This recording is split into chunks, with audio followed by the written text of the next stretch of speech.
Hello കൂട്ടുകാരെ, ഒന്ന് ശ്രദ്ധിക്കണേ. 2024 സർക്കാർ ജോലി ആഗ്രഹിക്കുന്നവരുടെ വർഷമാണ്.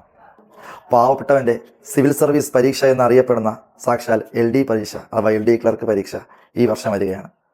സർക്കാർ സർവീസിലെ എൻട്രി തസ്തികയിൽ ഒന്നായ ഈ ജോലി ലഭിക്കുന്നതിലൂടെ നമുക്ക് ലഭിക്കുന്ന വകുപ്പിനെയും നമ്മുടെ പ്രായത്തെയും പരിഗണിച്ച് ഉയർന്ന പദവിയിൽ വരെ എത്തിച്ചേരാൻ കഴിയുന്നതാണ്. ഉദാഹരണത്തിന്, റവന്യൂ വകുപ്പിൽ ജോലി ലഭിക്കുന്ന ഒരാൾക്ക് പിന്നീട് തഹസിൽദാറായിട്ടോ അതിനു മുകളിൽ ഡെപ്യൂട്ടി കളക്ടറായോ ജില്ലാ കളക്ടർ വരെ ആയോ നിയമനം ലഭിക്കാവുന്നതാണ്. അതുപോലെ മറ്റു വകുപ്പുകളിലാണെങ്കിൽ ജില്ലാ ഓഫീസറോ ഡെപ്യൂട്ടി ഡയറക്ടറോ വരെ ആയിത്തീരാൻ കഴിയുന്നു. വ്യക്തമായ സിലബസിൻ്റെ അടിസ്ഥാനത്തിൽ നടത്തുന്ന ഈ പരീക്ഷ കൃത്യമായി പഠിച്ച് പരീക്ഷ എഴുതുന്ന ഓരോ ഉദ്യോഗാർത്ഥിക്കും നിഷ്പ്രയാസം കീഴടക്കാൻ സാധിക്കും. ഇപ്പോൾ ഈ ജോലിയിൽ പ്രവേശിക്കുന്ന ഒരാൾക്ക് 35,000 രൂപയാണ് പ്രതിമാസ ശമ്പളമായി ലഭിക്കുന്നത്. 2024 ഈ പരീക്ഷ എഴുതി 2025 2026 ജോലിക്ക് കയറുന്ന നിങ്ങൾക്ക് 40,000 രൂപയാണ് സ്റ്റാർട്ടിംഗ് സാലറിയായി ലഭിക്കുന്നത്.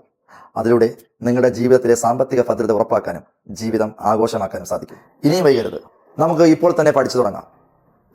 നിങ്ങളെ ഉയർന്ന റാങ്കിലെത്തിക്കാൻ മിനർവയും റെഡിയായി കഴിഞ്ഞു. OMR പരീക്ഷകളും ഓൺലൈൻ പരീക്ഷകളും മികച്ച അധ്യാപകരുടെ ക്ലാസുകളും നിങ്ങളുടെ കഴിവിനെ വാർത്തെടുക്കാൻ സഹായിക്കുന്നു. വരൂ, നമുക്ക് ഒരുമിച്ച് മുന്നേറാം. ഉയർന്ന റാങ്കുകളിലൂടെ സർക്കാർ ജോലിയിലേക്ക് പ്രവേശിക്കാം. മിനർവ ഒപ്പമുണ്ട്.